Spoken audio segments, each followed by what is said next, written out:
man wants to place an order by telephone for some office stationery. First, you have some time to look at questions 1 to 6.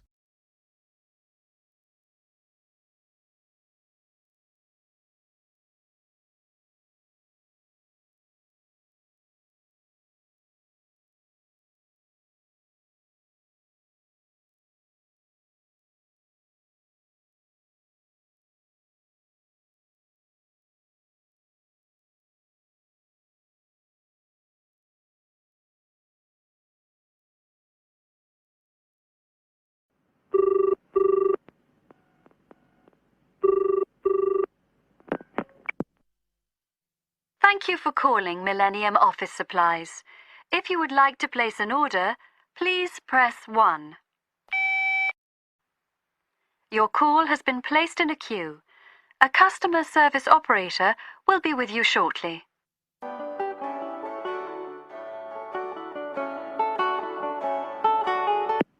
Gina speaking. How can I help you? Oh, hello. I'd like to order some stationery, please. And who am I speaking to? John Carter.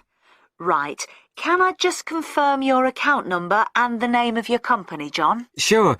The account number is 692411. 692411. Right. And you're from Rainbow Computers? No, the company is Rainbow Communications. Oh, OK. I'll just fix that on the system. Communications. And what would you like to order, John? Envelopes. We need a box of A4, that is, normal size envelopes.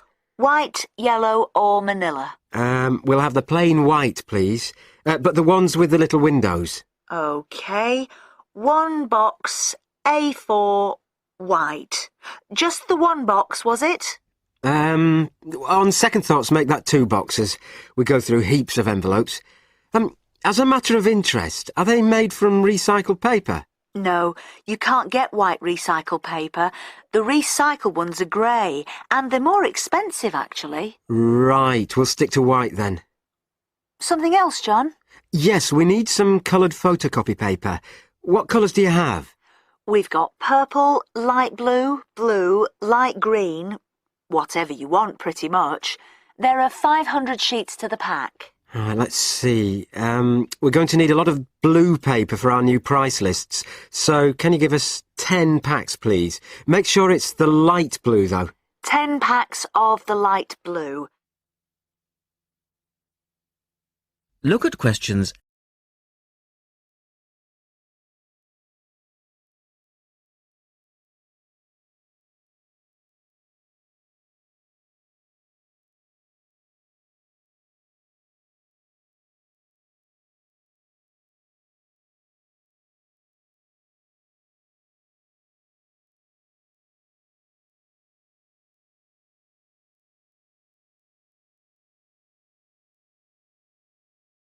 Anything else that we can help you with?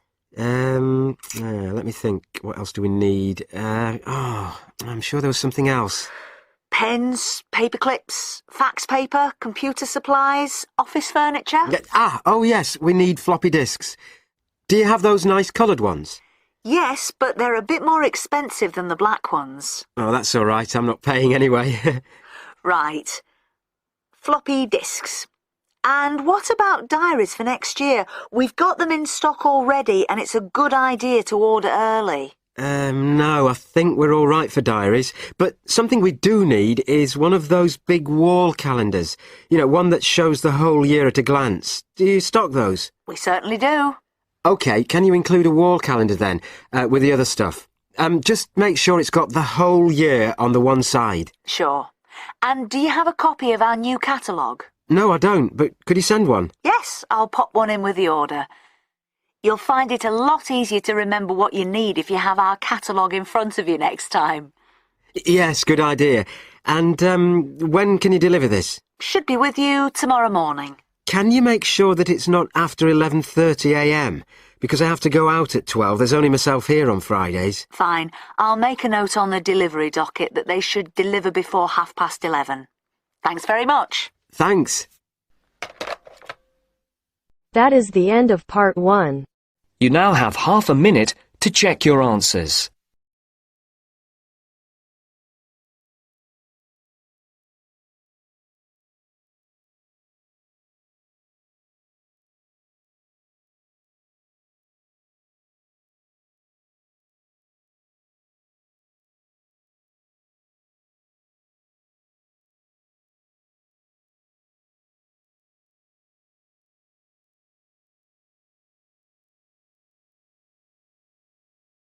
Now turns to part 2.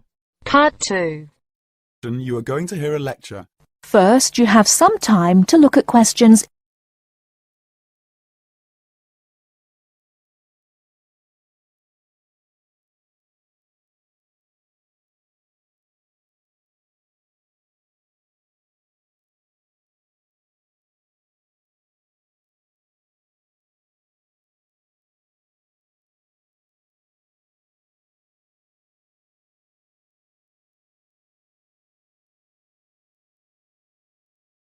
Good afternoon, everybody. It's Ronald Jaff with this week's edition of Movie Talk. First, let's look at the films this week in the theatre. The Kid Rides Again, When You Find Love, and Wronged. The last of the three, Wronged, is definitely the best. In fact, one of the best films in a long time, with Henry Michelson and Joanne Seymour. It is about a man who gets a life sentence for a murder he did not commit. In the style of the films of the 40s and 50s, it is a modern story of a man and his wife, wonderfully played by Joanne Seymour. They fight to make people believe Thompson is the wrong man and not the killer. The strength of their love is wonderful, even after Thompson has been in prison for 15 years. Of course, I won't tell you what happens after Thompson's 15th year in prison. That would ruin the story. But if you see no other film, you should see this one. The story may be old, but the acting is great, and it will hold your attention from beginning to end. Unfortunately, I can't say the same for When You Find Love. Just another silly story about how boy meets girl, boy loses girl, boy gets girl again, and they live happily ever after. Will Hollywood ever get tired of such stupid films? Yet, on a New England college campus, the star of the movie, Tommy Seal, is a freshman. He meets the 2 years older Stephanie Fall, played by Sally Evans.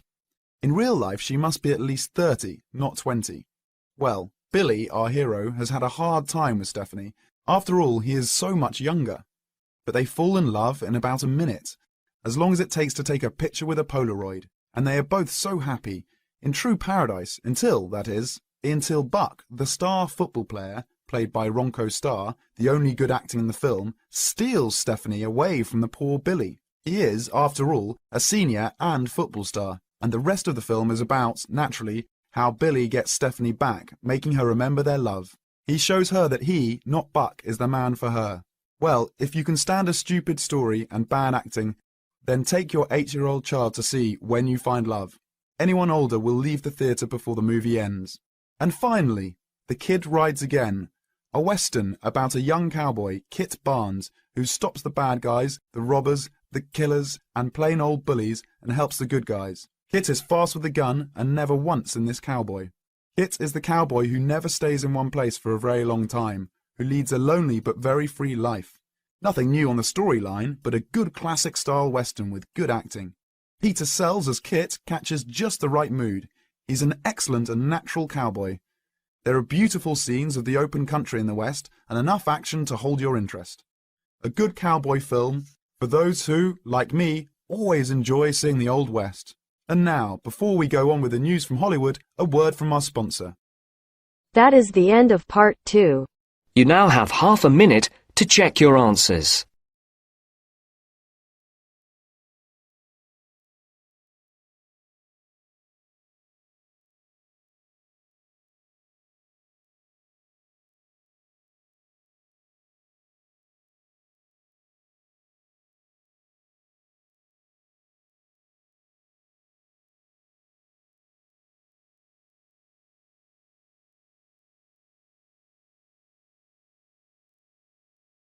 Now turns to part 3. Part 3. You'll hear an interview with a wildlife specialist called Alison Sharp talking about bears. In the first part of the discussion, they are talking about the history of the bear. First, look at questions 21 to 23.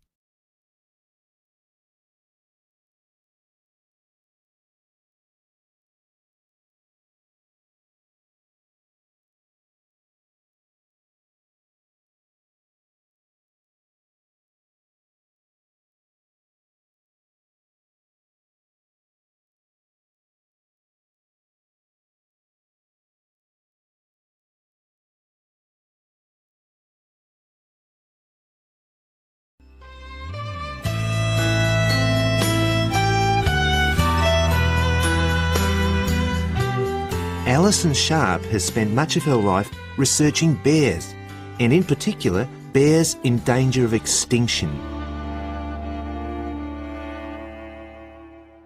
She is the author of a recent book on bears, and we welcome her to the studio today. Thank you. Delighted to be here. First of all, can you give us a quick overview of the history of the bear family? Well, the bears we know today actually have as their ancestors bears which have been evolving for some 40 million years. We have fossils of the earliest true bear, and it's important to emphasize this because some creatures are called bears but are not. Such as koalas, for instance. Yes, exactly. Fossils of the true bear show a small dog-size animal with characteristics that show a blending of dog and bear traits. So the general belief is that dogs and bears were of the same family? Yes, that's the theory. And then we see the arrival of the early cave bear. We know from cave drawings that Neanderthal man used to worship this bear, and at the same time fear it. Understandable, perhaps. Yes, but they need not have worried because the cave bear only ate plants. In fact, the cave bear survived 2 ice ages, but then became extinct. In the second part of the interview, Alison talks more about the situation of bears today. Look at questions 24 to 30.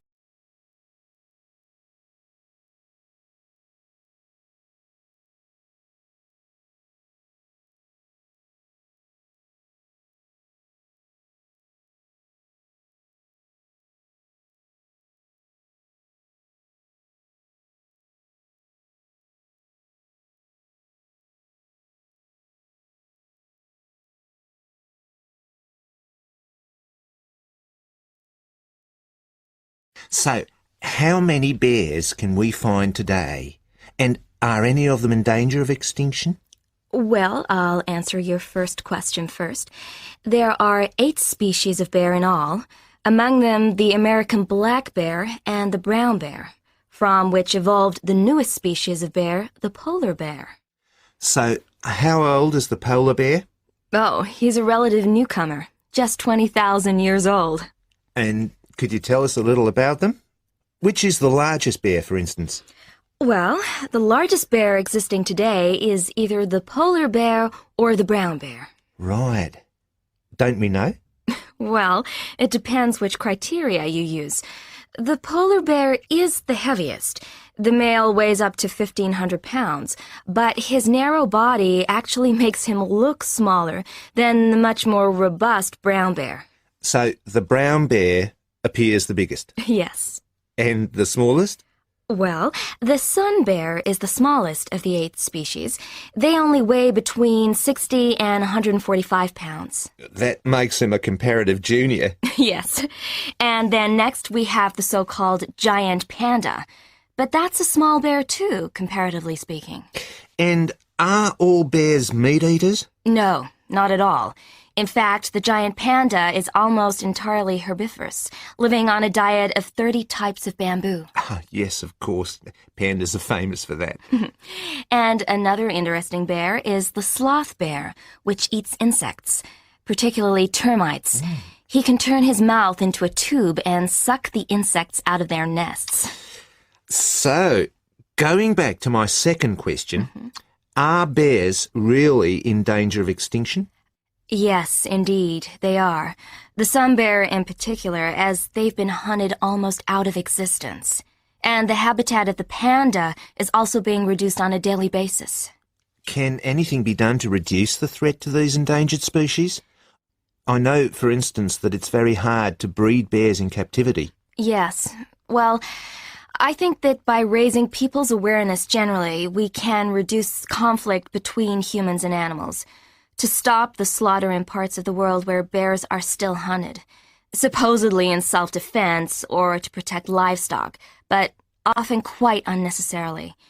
And we can also encourage governments to preserve the natural environment of the bear, rather than allow the areas where they live to be systematically destroyed in the name of progress. Yes, of course. And in addition to these global efforts, All profits from the sale of my book will go toward the United Nations Bear Protection Program.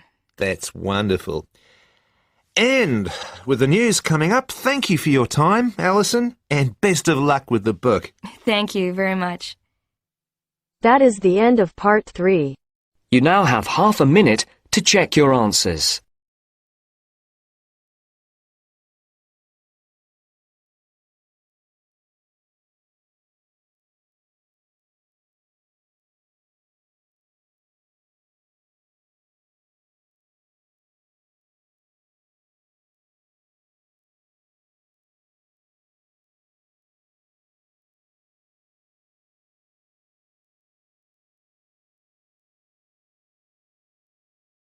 Now turns to part 4. Part 4. You will hear part of a lecture on the current and future use of mobile phones. First, you have some time to look at questions 31 to 40.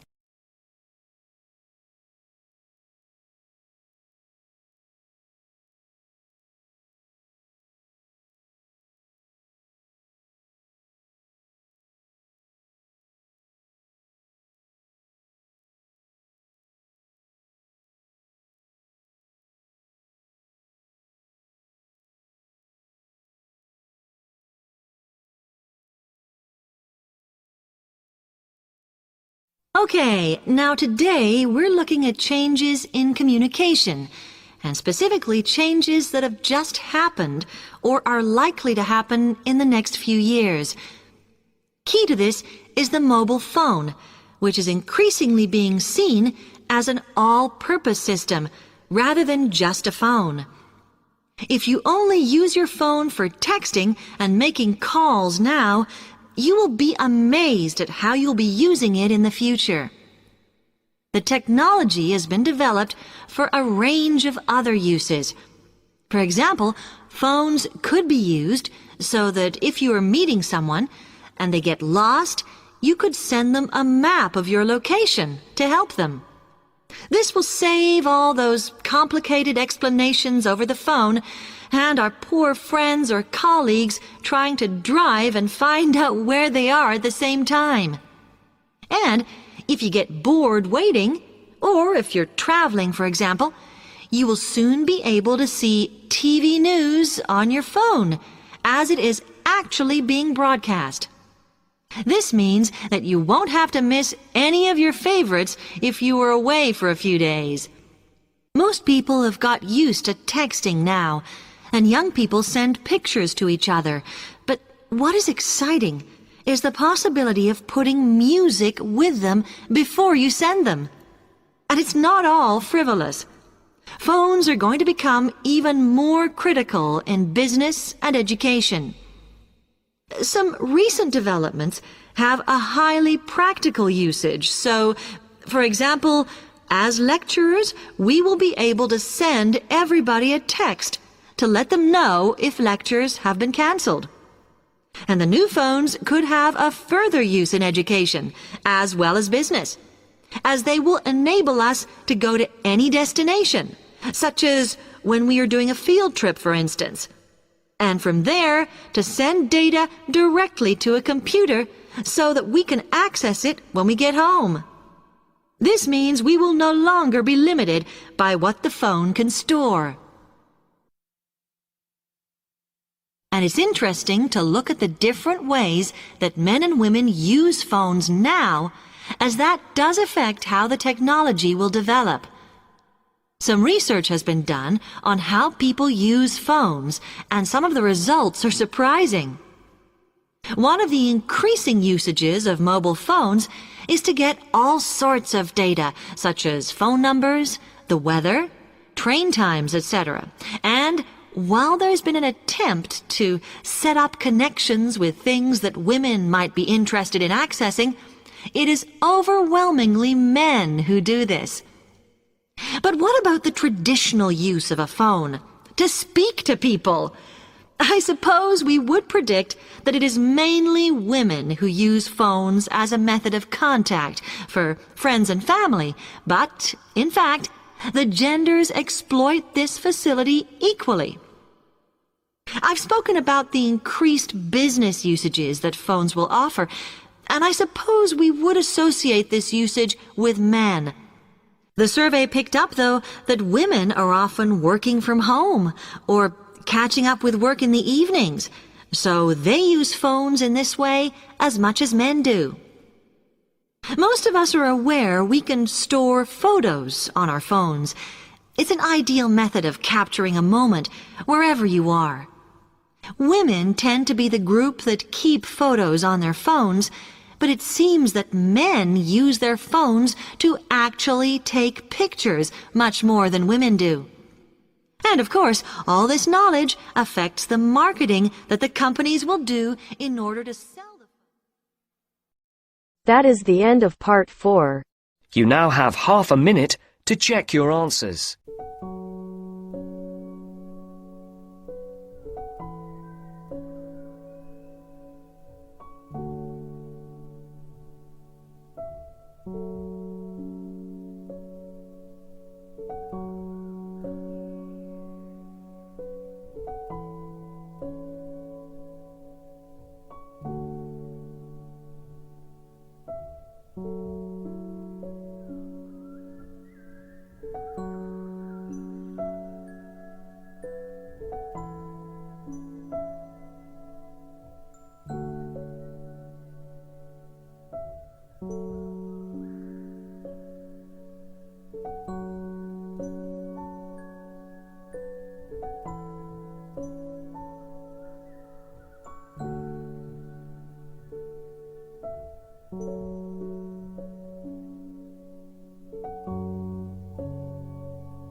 Hi, this is IELTS Bob. I would very much appreciate it if you could like, subscribe and share this video, as this will enable me to help more IELTS students reach their IELTS goals. Very much appreciated. Thank you.